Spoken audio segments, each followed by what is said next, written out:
Bismillahirrahmanirrahim. Rabbi sholli sadri wa yassir li amri wahlul 'uqdatam min lisani yafqahu qawli. Wahai anak sekalian, mari kita belajar manajemen efektif and efficient. Belajar bagaimana pengurusan itu secara berkesan dan secara cekap. Apa itu manajemen? Manajemen adalah is the process of planning, organizing, leading, and controlling. Factor of management. Ada planning, organizing, leading, and controlling resources such as human. Okey, anak-anak sekalian, dalam manajemen ada 4 perkara je, sangat mudah nak dibelajar ya. 4 perkara iaitu planning, organizing, directing and controlling. Habis. Controlling ataupun monitoring. Habis 4 perkara je. Semua orang boleh buat manajemen, buat pengurusan, atur. Tapi pengaturan ni, pengurusan ni sangat-sangat penting. Semua aspek, semua kehidupan ke dunia ni perlukan pengurusan, pentadbiran, manajemen. Semua sekali. Tak kira di sekolah, di pejabat kesihatan, di pengurusan negara, pengurusan rumah tangga, semua nak diuruskan ya. Yang pertama, tadi kita kata bahasa manajemen ada 4 elemen. Okey. Ada 4 elemen ya. Yang ini yang perlu ingat 4 saja. Yang pertama planning. Yang kedua organizing.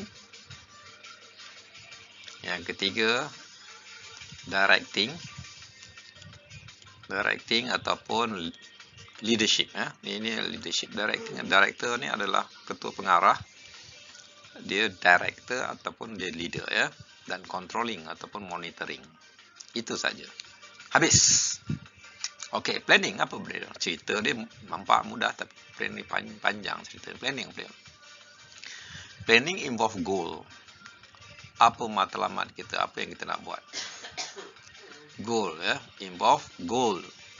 Ya, matlamat nak jadi negara maju, matlamat nak menang perang. Matlamat kita apa? Matlamat kita nak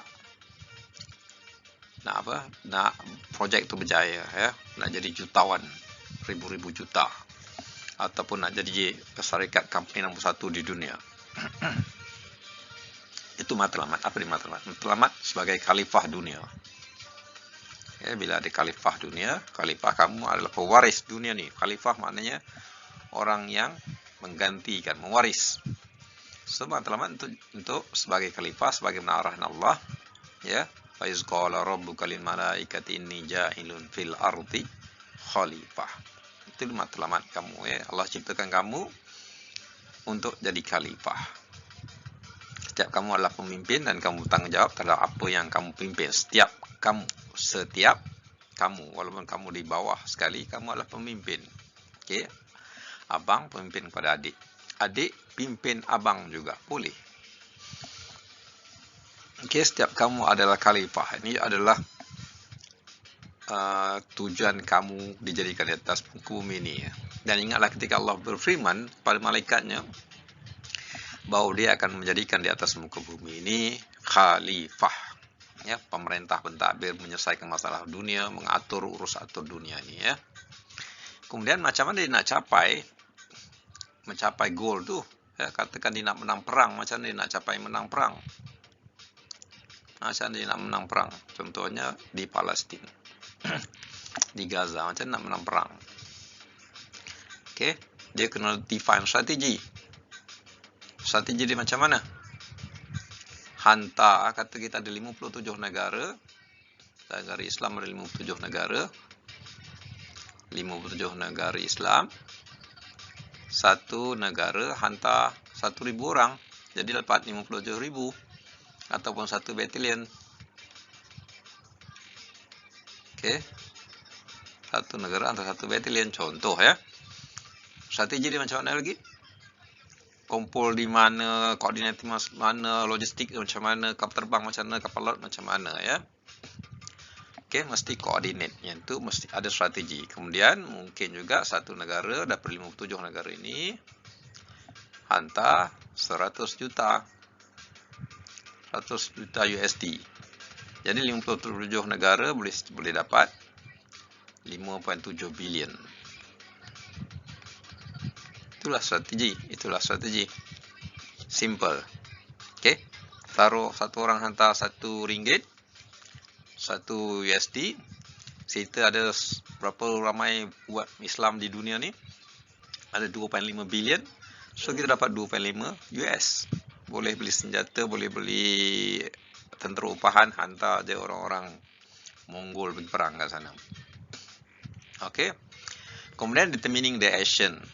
Kita menentukan langkah-langkah tindakan yang diperlukan untuk mencapai tindakan tu. Macam mana kita nak tentukan langkah-langkah untuk mencapai. Kita dah kumpul dana, kita dah ada tentera.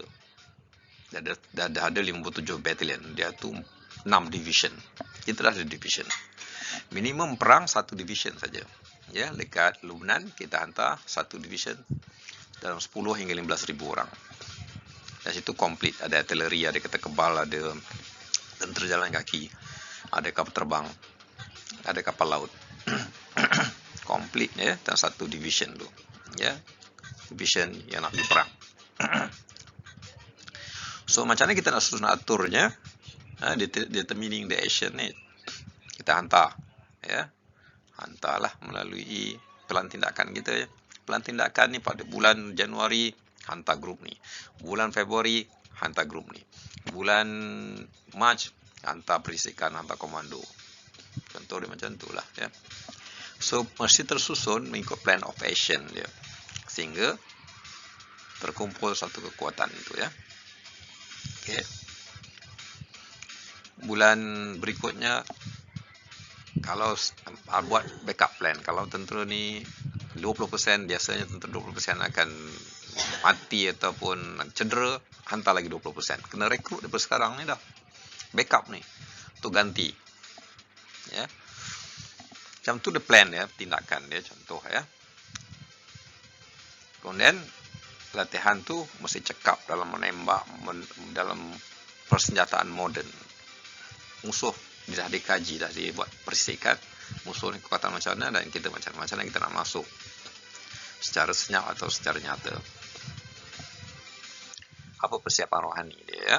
Itu kena diatur macam mana goal, untuk dicapai goal, ada strategi dia dan ada plan of action dia ya.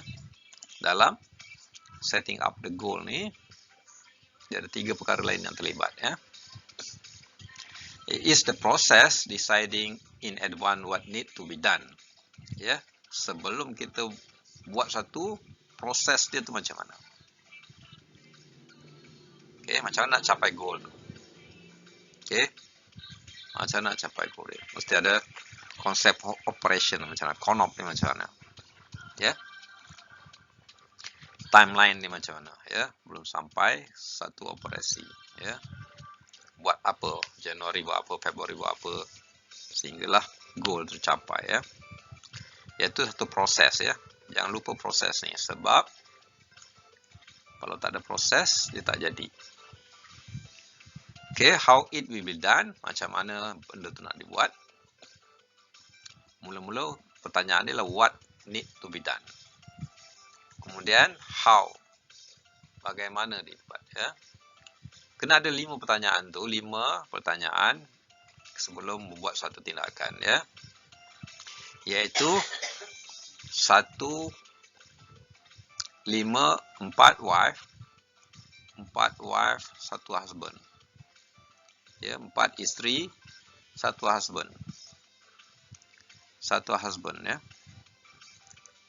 1 husband ni, how ni lah. H ni. How ni. Ya, bagaimana. Tetapi sebelum tanya bagaimana nak buat, dia ada 4 wife ni. Ya, salah satunya adalah what. What, when, who. Okay. Who ni. And who will be responsible for doing it. Siapa yang bertanggungjawab dia. Siapa manager dia. Siapa parlimen perang dia. Okay. Okay. Siapa in charge. Kemudian dia ada subdivision. Yang bawah ni pula siapa di bawah siapa. Dia mesti ada buat suatu organisasi yang jelas ya. Struktur organisasi itu dimasuk di dalam yang kedua nih ya. Yang kedua ini adalah struktur organisasi. Organizing. Kita susun atur dia. Okay. Kita susun atur dia dengan jelas ya. Orang ni buat dia punya kepakaran ni dibuat kerja ni. Ya, jangan campur-campur. Pakaran ni dibuat kerja ni, kepakaran ni dibuat kerja ni, pakaran ni dibuat kerja ni. Dia pakar dalam menembak artillery jarak jauh. Dia set dengan astros dia, dengan tembakan udara, tembak darat ke darat, tembak darat ke laut, daripada jauh. Musuh tu tak nampak tapi dia boleh tembak. 60 batu, 80 batu. Ya. Okey, tak nampak tapi dia boleh tembak dan kena sasaran dengan tepat, ya. Okey, buat atur dengan betul. Ya, kepakaran masing-masing. Kalau pasukan kita kebal macam ni nak maneuver, macam ni nak naik bukit, turun bukit, pasang pasir macam mana, dan macam mana nak pertahankan strategi bergerakkan mereka. Okey, kalau pasukan sniper macam dia nak duduk, nak menyorok dan menyamar. Macam mana nak tembak musuh-musuh yang penting, kepala-kepala negara, kepala-kepala panglima-panglima yang jahat-jahat tu. Okey, itu segi strateginya ya. Organizing. Dalam struktur organizing involves structuring the resources. Ya, macam mana kita nak structurekan resource tu and tasks necessary to carry out the plan ya. Macam mana kita nak jadikan segala sumber tu berkesan. Sumber manusia, sumber logistik, makanan minum, sumber persenjataan contohnya. Okey, macam mana kita nak gunakan seoptimum yang mungkin ya. So, struktur organisasi biasanya dia mesti ada panglima perangnya, dan di bawahnya ada struktur organisasi dia. Okey, yang ni perang ikut darat, yang ni perang ikut laut, yang ni perang ikut udara. Contoh ya. Kalau serangan daripada udara, udara lawan udara. Okey. Di darat ni macam mana pula? Ini tembakan jauh, artillery. Yang ini peperangan secara rapat. Okey. Yang ini ada logistik support, senjataan. Okey. Yang ini ada tentera reserve. Contohnya lah ya, tentera sukarela, orang awam yang nak jadi tentera, boleh ya. Ini ada berkaitan dengan askar tempur jarak dekat ya. Askar berjalan kaki, askar risik. Okey, ini ada pasukan-pasukan medical. Okey, kalau ada cedera pergi sini hospital. So gitulah, kena atur dengan jelas teliti ini dalam pengurusan pentadbiran. Dan dia apply kepada mana-mana struktur di rumah pun buat macam tu. Anak ni buat ni, anak ni buat ni, anak ni buat ni. Okey. Dalam organisasi persatuan gotong royong, ni kawasan ni dibersihkan oleh grup ni, lorong ni dibersihkan oleh grup ni. Okey.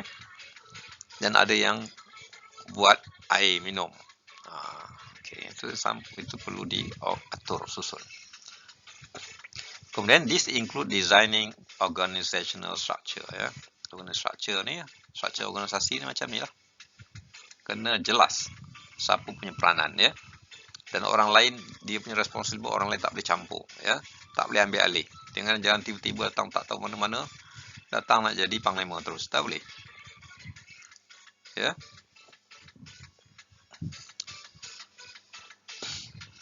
Kemudian assigning a role. Okey, yang ni panglima besar dia assign kepada panglima udara. Okey, untuk mempertahankan ruang udara. Okey, assigning the role ya. Yang ni panglima besar ni dia assign oleh negara, oleh kesatuan umat. Okey, dia assign role dan responsible. Kamu jaga kawasan ni, kamu pertahankan. Kalau ada tembakan jarak jauh, kamu lawan tembakan jarak jauh. Kalau ada kapal terbang lalu, kamu kena tembak daripada darat. Contoh dia macam tu ya. Pertahan. Kalau ada bantuan, dimohon bantuan, kamu kena bantu. Okey. dan memastikan ensuring the resources and allocation efficiently. Cekap ya. Penting nih perkataan cekap. Cekap maksudnya masa dia tepat. Ya, sumber dia paling jimat. Okey. Dan ia berkesan. Okey. Sumber segi manusia dan alatan. Ya. Okey, masa, sumber dan mesti berkesan. Itu segi organizing ya, kita organize dia ya. Okey. So mesti dipikirkan dalam planning, mesti dipikirkan oleh satu grup yang membuat perancangan, yang teliti, telah dibuat kajian. Okey. Dalam organizing kena organize dengan tersusun mengikut kepakaran masing-masing. Satu bata satu kepakaran, satu bata satu kepakaran, kita susun, kita join dia. Pakar A, pakar B, pakar C, pakar perang, pakar ekonomi, pakar pertanian, pakar pendidikan. Macam mana nak join dia? Kena batu-bata ni nak disusun dan kena dilekatkan dengan lekatan, betul, dengan simen. Simen ni dipanggil coordinating. Okey. Coordinate. Ya, coordinate dengan cara membuat mesyuarat.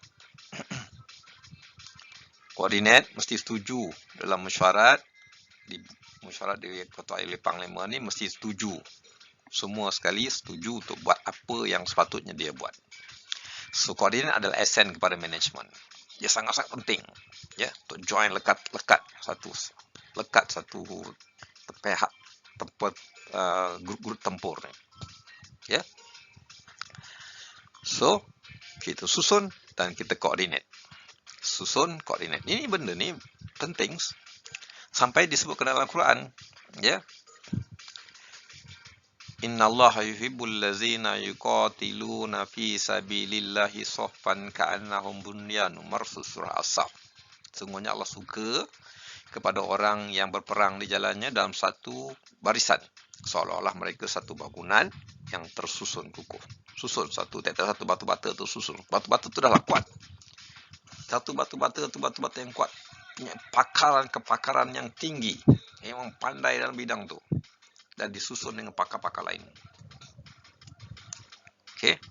Susun dengan pakar-pakar lain. Dia memang kalau cerita pasal bab pelajaran pendidikan aja, dia memang pakar. Tahu A to Z. Cerita pasal bab kesihatan, dia memang pakar. A to Z. Semua rawatan dia boleh buat. Semua pemudahan dia boleh buat. Semua masalah kesihatan dia boleh atasi. Ya. Peluru macam mana masuk, patah, dia boleh ambil semua. Ya. Kalau cerita bab pertanian, dia memang pakar bab pertanian. Bola ayam boleh itik, boleh lembu, macam nak bagi sumber makanan, macam nak jadi sehat, makanan sehat. Ya. Setiap satu tu kuat dan disambung oleh sambungan yang kuat juga. Pemimpin yang, siapa yang sambung? Pemimpin ni lah. Ya, organizing ni. Ya. Allah suka orang yang berperang di jalannya dalam satu barisan, seolah-olah mereka tu satu bangunan yang tersusun kukuh. Cuba rujuk dalam surah As-Saff. Okey. Okey, macam mana nak sambung ni? Orang-orang yang dah kuat pakar-pakar ni, negara-negara Islam ni, 57 negara Islam, macam nak sambung? Mesti koordinat. Koordinat adalah esen kepada management. Ya, macam nak koordinat? Macam nak koordinat ni Allah dah bagi tahu di dalam Al-Quran juga. Sebab tu benda penting Allah bagi tahu dalam Al-Quran. Kita tengok dalam surah Ali Imran. Surah yang ketiga. Tadi surah As-Saff ya. Pasal organizing surah As-Saff. Ya. Coordinating dalam surah Ali Imran ya. Allah berfirman, "Fabima rahmatin minallahi lintalahum walau kunta fazzan ghalizan fil qalbi fin." Fabima rahmatin minallahi lintalahum, dan dengan rahmat Allah, Allah berikan kamu bersifat lemah lembut terhadap mereka. Di dalam sesama kita kena bersifat lemah lembut. Dalam negara-negara Islam, bersifat lemah lembut. Dengan musuh je kita keras. Ya, dengan rahmat Allah, Allah telah memberikan kamu bersifat lemah lembut terhadap mereka, terhadap kawan-kawan kamu, terhadap sahabat-sahabat, terhadap orang-orang Islam. Jika kamu bersifat keras, nescaya mereka melarikan diri pada kamu. Kejap nak marah, kejap marah, semua tak kena aja. Ya. Pemimpin kena ambil tanggungjawab. Kalau salah, dia yang salah, bukan anak buah dia yang salah. Ya, dia tak pandai koordinat, dia tak pandai mesyuarat, dia tak pandai nak atur. Dia tak pandai nak joinkan dia sama-sama. Dia tak pandai lekatan, dia tak kuat. Bond dia tak kuat. Ya. Dia kena salahkan diri sendiri. Muhasabah diri sendiri. Ya.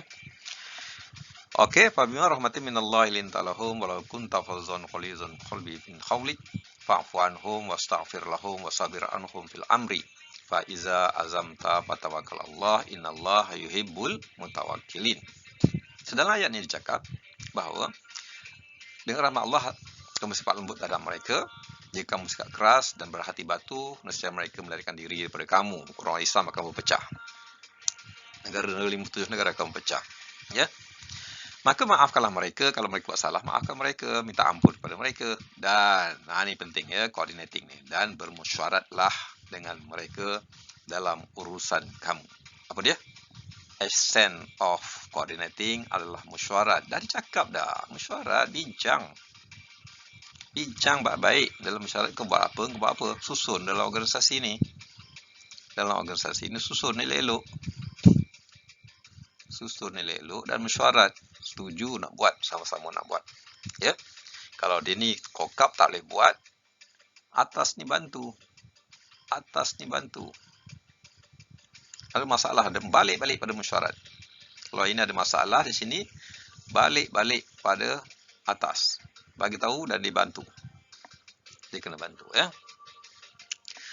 Dan bermusyaratlah dengan mereka dalam segala urusan kamu. Urusan perang, urusan pertanian, urusan pelajaran, segala urusan kamu.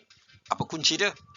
Bermusyarat, syura. Syura dalam Al-Quran ada satu surah syura, surah musyarat. Satu surah khas. Sangat-sangat penting. Ini adalah kunci kepada management. Ayat ini kunci kepada management ya. Kena faham, kena tahu macam mana dia. Kemudian, apa lagi? Saya bagi tahu. Faiza azamta, bila kamu telah buat keputusan nak pergi perang ke, nak buat projek ke, nak tumbuhkan ekonomi ke, teruskan buat. Buat keputusan dengan hati-hati, dah teliti, pegang pada keputusan tu sampai berjaya. Ada dugaan istiqamah. Ada tekanan, ada dugaan istiqamah sehingga berjaya. Ya. Praktikkan dalam sukan, dalam apa, ada semangat kesukanan tu ya. Kalah tak apa, cuba lagi. Kalah tak apa, cuba lagi. Jadi jangan berputus asa. Itu dia. Bila kamu telah berazam, hendaklah kamu bertawakal kepada Allah. Bila kamu telah putuskan dalam syarat untuk buat benda tu, serahkan segala urusan kepada Allah. Allah yang menjadikan dia berjaya. Sungguhnya Allah tu amat suka orang yang bertawakal. Innallah, sungguhnya Allah yuhibbul, suka, cinta, kasih kepada orang yang bertawakal. Innallah yuhibbul mutawakkilun. Ya. Allah suka pada orang yang bertawakal. Tawakal tu apa? Tawakal, perkataan tawakal, T-A-W-A-K-L tu. Tawakal tu ya. Takut pada Allah, amalkan apa yang kita bercakap. Ya. Bila Allah suka kepada orang yang bertawakal, Allah suka, Allah akan bantu. Bila Allah bantu, siapa yang dapat mengalahkan Allah? Siapa yang dapat mengalahkan kita? Tak ada siapa. Sebab bantuan daripada superpower yang maha berkuasa, maha agung, maha suci, maha perkasa, maha pembalas.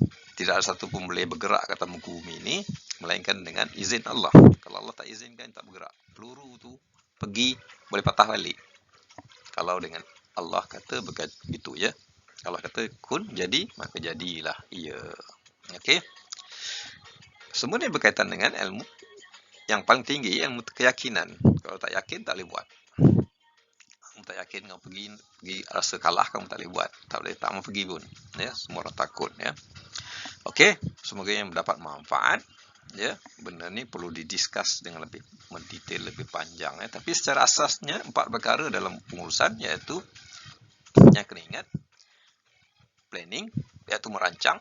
Yang kedua, organizing, iaitu susun atur. Yang ketiga, directing.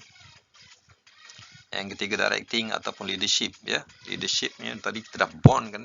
Kemudian kita bagi semangat leader, kita tunjuk contoh teladan yang baik. lead by example.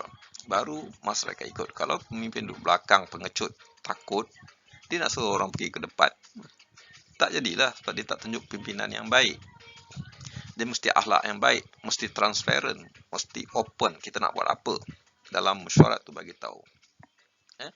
Kita nak buat apa dan strategi kita macam mana. Kemudian baru dia control. Control. Dia control semua. Dia coordinate semua. Kemudian dia control. Ini semua dia control. Monitor, tengok. Bukan dia pergi makan tidur aja, dia lepaskan askar dia makan tidur. Tak boleh. Kena control sama ada benda tu berjaya ataupun tak berjaya. Dia kena involve sekali, terlibat.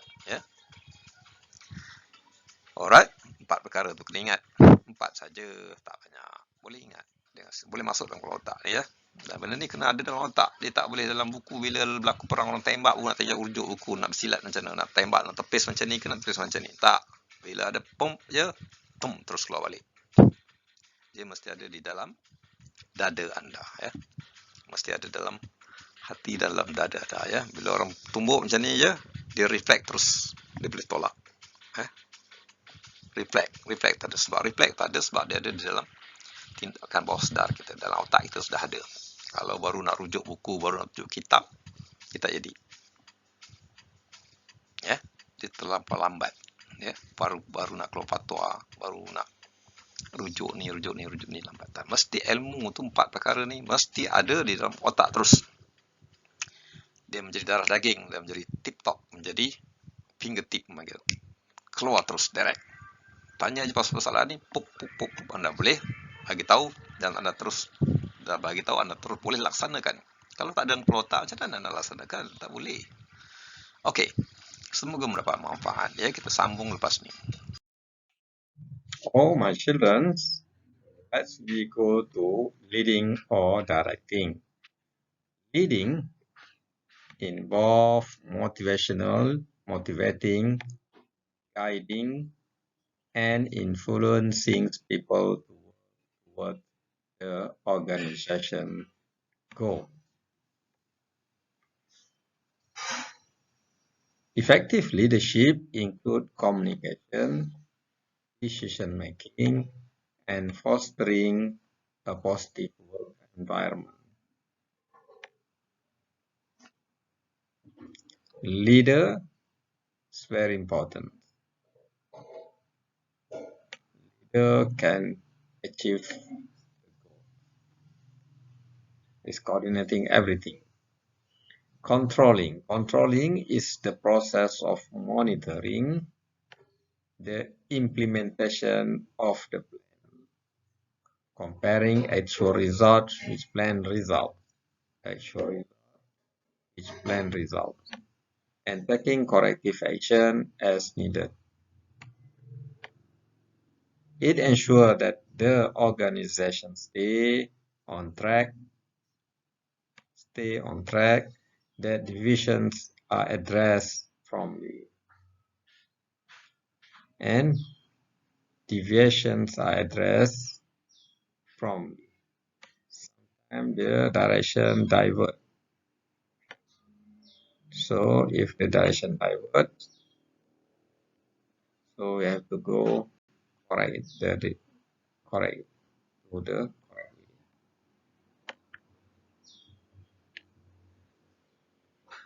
Okay. Tarik nafas anak-anak sekalian. Selepas kita berehat sebentar, kita sambung. Benda-benda yang menarik, yang hebat ini, kita kena fokus. Hari ini saya fokus, saya ceria, dan saya ingin belajar sesuatu. Okey? Sudah bersedia? Mari kita teruskan. Management can be applied at various level within organization. Various level within organization. Various level ni maksud level apa? Level top management, level middle management, dan level lower management. Okay, jadi top yang terdiri pada director atau Perdana Menteri atau Raja-Raja. Middle management ni daripada ketua-ketua jabatan, paling perang, ataupun lower level ni daripada supervisor, daripada mandur, ya. Kemudian barulah dia akan bagi pada askar-askar bawahan, ya, ataupun pekerja-pekerja bawahan. Okey, ni various level of organisation, ya. Okey.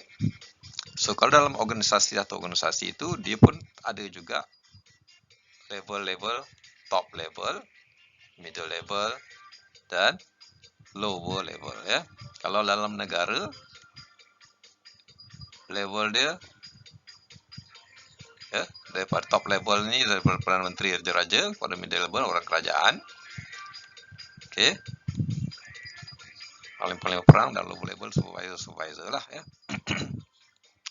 So dalam organisasi, katakan kita pecahkan kepada organisasi sini, ya, daripada orang kerajaan, dia kementerian pertahanan contoh dia, atau Kementerian Pendidikan atau Kementerian Kesihatan. Dia mesti ada juga top level dia, iaitu menteri-menteri, ketua-ketua pengarah.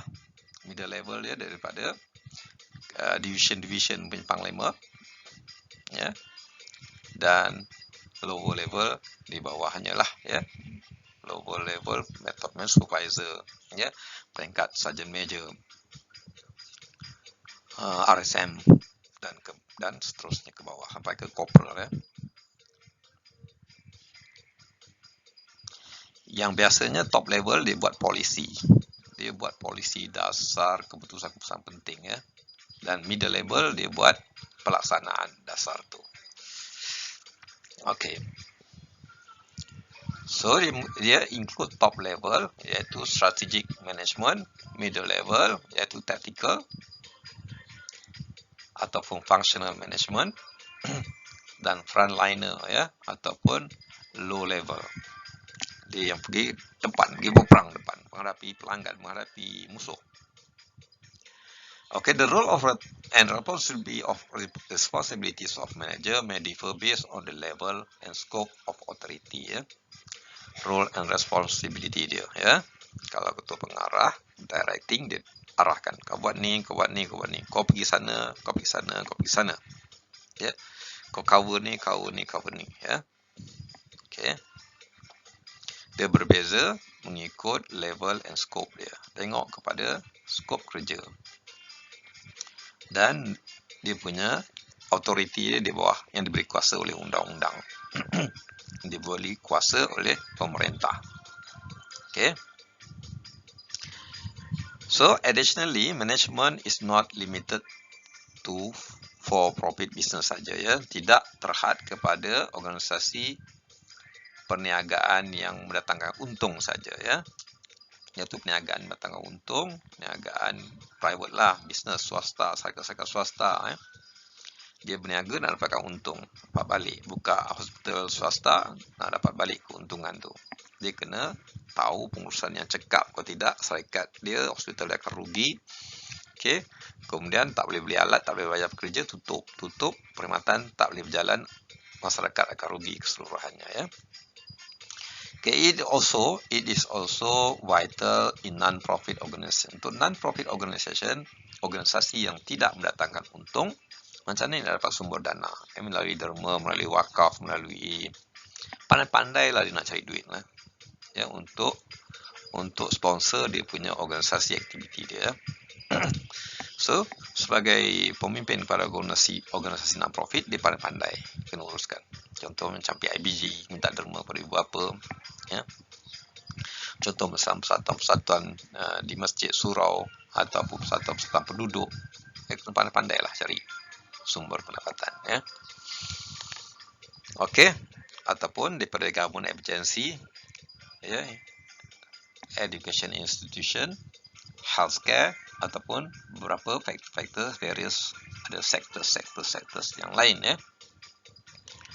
Semuanya berkaitan dengan kecekapan keberkesanan management, ya, berkaitan dengan 2E ini, ya, effective and efficient. Ini dia punya keyword dia, ya. Akhirnya kita nak dia berkesan, dia punya goal tercapai. Okey, dia ada goal, ada hala tuju, kemudian hala tuju tercapai. Kalau dia tak ada hala tuju langsung, mana dia nak pergi? Dia tak boleh nak pergi. Kat mana pun tak tahu. Pergi ke sini, ke sini, ke sini ke. Even kalau kita belajar memanah pun, kita tarik bucu, kita ada goal, itu pun tembak berkali-kali latihan tak kena-kena. Tambahlah tak ada goal. Ya, kita belajar menembak. Cara tarik nafas, cara berdiri, cara pegang picu, cara mas, cara support. Jangan bagi dia hentakan. Target bersatu, ya. Nak tarik picu, kena tahan nafas. Okey. Pejam satu mata sebelah teneng, tengok target tu dengan betul. Ya. Baru tekan pelan-pelan ramas, jangan sentap dia tak kena punya. Ya. Dah belajar macam tu pun tembak, training tiap-tiap minggu tu pun tak kena. Itu pun tak kena bola lah. Kena tempat tu tapi tak kena bola, tak kena tempat yang lubang yang paling kecil sekali itu kita dah tembak. Yang tak paling tepat sekali skor. Ya, jadi jago. Itu pun tak kena. Tambahlah kalau tidak ada goal, tidak ada matlamat. Nak pegang dekat mana, ya, tak ada KPI. Ya. Situ yang kita nak ukur jadi sama ada efektif ataupun efisien, ya, sama ada efektif ataupun efisien. Ya ni, ya. So nak pilih pemimpin kena ada dua ciri ni, ya. Bukan main tala saja, bukan main tuju saja, ya. Dia mesti boleh bawa benda ni, ya. Ya, kalau dia tak sihat, tak boleh jadi pemimpin. Sebab macam mana dia nak pergi fokus pada efektif dan efisien? Orang yang sihat pun tak boleh nak pergi nak jadikan benda tu cekap. Tambah dia setiap sakit masuk hospital, setiap mengantuk, letih, nak tidur. Ya, dia tak boleh makan tidur saja. Dia kena kontrol. Yang 4 elemen yang kita belajar tadi kena dia buat, kena monitor, ya, kena kontrol. Okay. Kadang-kadang dia lost control kan. Benda ni pergi saja, dia tak boleh nak command, dia lost control, connect tak boleh. Gagal. Kemudian effective management is crucial. Efektif lagi, ya. Perkataan ni crucial. Effective management adalah crucial, sangat-sangat penting. Ya. Kalau tak berkesan, hantar buat satu projek tak jadi, gagal. Tak berkesan, gagal. Okay. Pergi hantar tentera tu kalah, mati semua. Gagal, strategi tak betul. Tak kena dia punya masa, timing dia tak kena dan tempat tak kena, ya. Okay, effective management is crucial for achieving organization objective. Mesti ada objektif, kemudian kena capai objektif tu secara cekap, secara efektif dan efisien. Bukan saja efektif, mesti efisien. Kalau dicapai tu projek tu, dia berjaya, tetapi terlampau masa dia terlampau lama untuk capai, mana dia tak efisien, ataupun terlalu bajet terlampau tinggi sangat untuk capai mission tu, dia tidak efisien, tak cekap. Ya, sepatutnya orang boleh capai mission tu dalam masa 10 juta, dia kena ada 100 juta atau 1 bilion baru capai, dia tak cekap lah. Okay, optimizing resources utilization, dia optimum, ya. Cukup-cukup saja ataupun kurang daripada cukup, dia boleh capai dia punya matlamat dia. Ya, secara optimum, ya. Perlukan 2 orang pekerja, hantar 2 orang dah tercapai matlamat.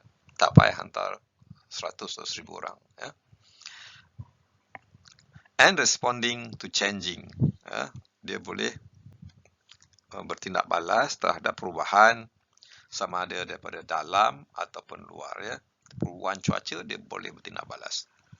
Dia boleh adjust dengan cepat, ya. Atau perubahan keadaan pesaing-pesaing ataupun musuh-musuh. Musuh ni berubah macam ni, dia boleh adapt. Dia boleh berubah, dia boleh respon dengan cepat. Okay. Dan menerima perubahan itu. So, itu dia, ya. Penting sekali kena ingat, hal ni adalah kena efektif dan efisien. Benda ni sangat crucial, ya. Sangat penting. Hidup dan mati. Buat suatu benda sampai dia berjaya. Ya, sampai matlamat, ya. Okey. Sampai berjaya dengan cara yang cekap. Secekap mungkin. Okey. So, dia berbeza dengan keazaman. Keazaman kita ni walau bagaimana susah, dan berapa panjang waktunya. Kita nak capai matlamat tu, mesti capai. Okey? Walau bagaimana susah dan berapa lama diambil masa. Okey? Nak capai, kena capai. Ya. Tetapi dalam management, mestilah mengikut pencapaian tu mesti efektif. Iaitu penjimatan masa, penlibatan kewangan, penjimatan sumber. Ya. Mesti efektif dan efisien. Sini ya. Efektif dan efisien. 2E inilah ya. Efektif dan efisien di sini. Ya. Tetapi dari segi keazaman, walau bagaimana susah dan berapa panjang waktunya, dari segi keazaman yang dipakai ini. Dari segi tindakan, pakai yang ini. Kena efektif dan efisien. Okey? Anda faham? Anak-anak? Okey, kena amalkan. Apa yang orang dengar, siapa yang dapat amalkan, dia paling bagus. Bukan orang yang cakap ataupun yang mendengar yang terbaik, tetapi yang terbaik adalah orang yang dapat mengamalkan apa yang dia tahu. Ya? Okey, semoga mendapat manfaat. Thank you.